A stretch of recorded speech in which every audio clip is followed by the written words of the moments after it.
आयुष्य, पुत्र, यश, सफलता, स्वर्ग, कीर्ति, बल, पशु, सुख और धन पितृपूजन के कारण प्राप्त होते हैं अर्थात।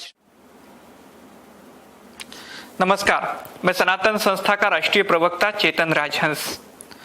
2 सितंबर से 17 सितंबर के काल में पितृपक्ष का अवधि है। पितृपक्ष में पितरों के मुक्ति के लिए श्राद्ध विधि करने का सनातन धर्म में विधान है। महाभारत में एक श्लोक है जिसमें बताया है कि जो बेटा होता है वो अपने पितरों का पूम नाम के नरक से रक्षा करता है और इसीलिए स्वयं ब्रह्मा ने उसे पुत्र कहा है। इस श्लोक के अनुसार पितरों को सद्गति दिलाने के लिए तथा पितरों की पितृलोक से वंशजों पर कृपा दृष्टि रहे, इसलिए पुत्र ने श्राद्धादि विधि करनी चाहिए। श्राद्ध से फल प्राप्ति होती है।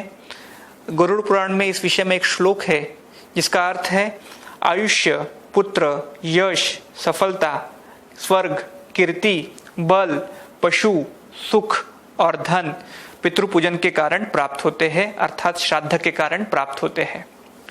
यदि हमने श्राद्ध विधि नहीं किया तो उसकी क्या हानि होती है? श्रीमद् भगवद गीता में पहले अध्याय में 42वें श्लोक में स्पष्ट रूप में कहा है, श्राद्ध विधि न करने के कारण हमारे जो पितर होते हैं वो नरक में जाते हैं और उसका परिणाम हमारा यानी पितरों के वंशजों का अभ्युदय नहीं होता है। श्राद्ध विधि का पितृपक्ष के दृष्टिकोण से अनन्य साधारण महत्व है। हम जब पितृपक्ष में एक दिन भी पितरों का श्राद्ध करते हैं तो उसके कारण हमारे पितर साल भर तृप्त रहते हैं और इसीलिए जो है पितृपक्ष में श्राद्ध करने का महत्व है। पितृपक्ष में पितृलोक जो होता है वो पृथ्वीलोक के निकट आ जाता है, इसीलिए पितरों के नाम से संकल्प पूर्वक या श्राद्ध के द्वारा हमने जो अन्न, पानी या पिंडदान किया होता है वो यथाशीघ्र उनके पास पहुंचता है और उसके कारण हमारे पितर संतुष्ट होते हैं और हमारे जैसे परिवारजनों को वे बहुत सारे आशीर्वाद भी देते हैं। पितृपक्ष में प्रतिदिन महालय श्राद्ध करना चाहिए, इस प्रकार का श्राद्ध विधान है। पितृपक्ष में प्रतिदिन श्राद्ध यदि हम नहीं कर सकते तो हमने जिस तिथि को हमारे पिता मृत हुए हैं उसी तिथि को सभी पितरों के नाम से महालय श्राद्ध करना चाहिए। सामान्यतः पितृपक्ष में चतुर्थी अथवा पंचमी को अथवा जिस दिन भरणी नक्षत्र है उस दिन यदि हम श्राद्ध विधि करते हैं तो गए को जाकर जो श्राद्ध करने का लाभ होता है, जो फल प्राप्ति होती है, उसी प्रकार की फल प्राप्ति श्राद्ध करने वाले वंशजों को होती है।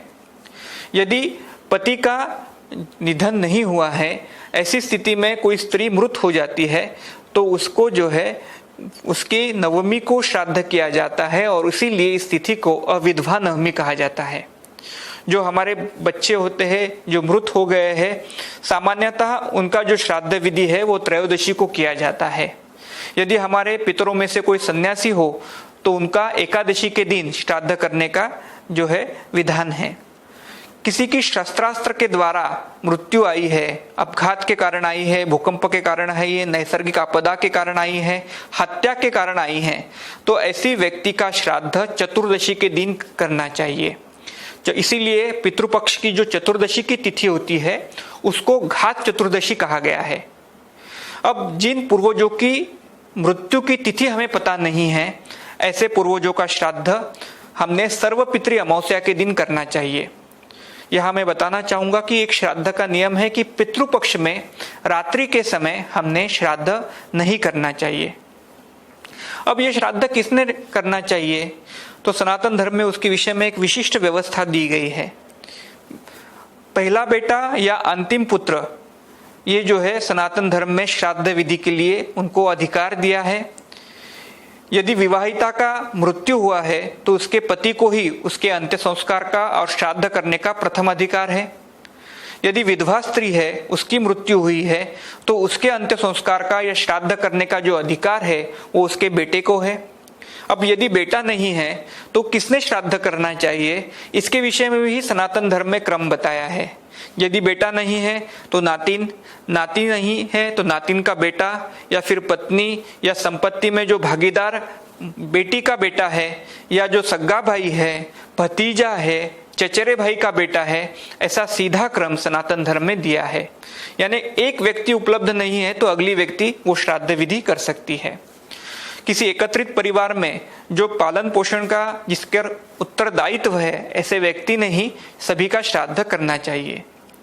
अब कोई व्यक्ति मृत है और उसका श्राद्ध डालने वाला कोई नहीं है, तो उसका कर्तव्य जो है राजा का है उसका श्राद्ध करने का।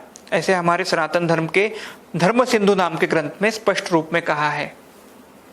पितृपक्ष में दत्तात्रेय भगवान की उपासना का विशेष महत्व है। दत्तात्रेय भगवान का जो कार्य है वो पितृदोष से मुक्ति का है। जैसे हमारे सनातन धर्म में एक व्यवस्था है कि अलग अलग देवताओं का अलग अलग कार्य होता है। बुद्धि के देवता भगवान गणेश जी है, नृत्य के देवता भगवान शिव जी है, संगीत की देवता जो है वो माँ सरस्वती है। तो उसी प्रकार से पितृदोष के निवारक देवता है भगवान दत्तात्रेय जी। पितृपक्ष में हम भगवान दत्तात्रेय जी का नाम जप नाम साधना करते हैं तो हमारे पितरों के मुक्ति के दृष्टिकोण से उसका लाभ होता है। अब ये नाम जप कौन सा करना चाहिए, तो श्री गुरुदेव दत्त इस प्रकार का हमने जाप करना चाहिए। यह जाप हमने यदि पितृपक्ष के दिनों में किया तो निश्चित ही हमें उसका लाभ होता है। यह हमें बताना चाहूंगा कि श्राद्ध विधि करते समय हमने भगवान दत्तात्रेय जी को भावपूर्ण प्रार्थना करने की आवश्यकता है। आप ये प्रार्थना लिखकर भी ले सकते हैं, मैं बताता हूं। हे भगवान दत्तात्रेय जी, शास्त्र मार्ग को अनुरूप प्राप्त परिस्थिति में मैंने यह तर्पण विधि किया है। इसके द्वारा पितरों को अन्न और जल प्राप्त हुए। इस दान के द्वारा सर्व पितर तृप्त हो जाए, उनकी कृपा दृष्टि हम सब पर रहे, हमारी आध्यात्मिक उन्नति के लिए उनके आशीर्वाद प्राप्त हो, आपकी कृपा से उन्हें सद्गति प्राप्त हो, यही आपके चरणों में प्रार्थना है।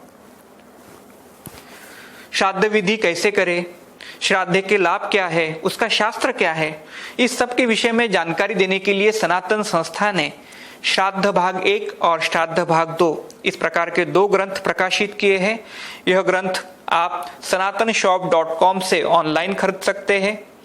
मैं सनातन संस्था की ओर से आप सभी को निवेदन करना चाहूंगा कि आप सभी इस पितृपक्ष में श्राद्ध कर्म करें, यानी धर्म पालन करें और अपने पितृदेवताओं की कृपा दृष्टि प्राप्त करें। नमस्कार।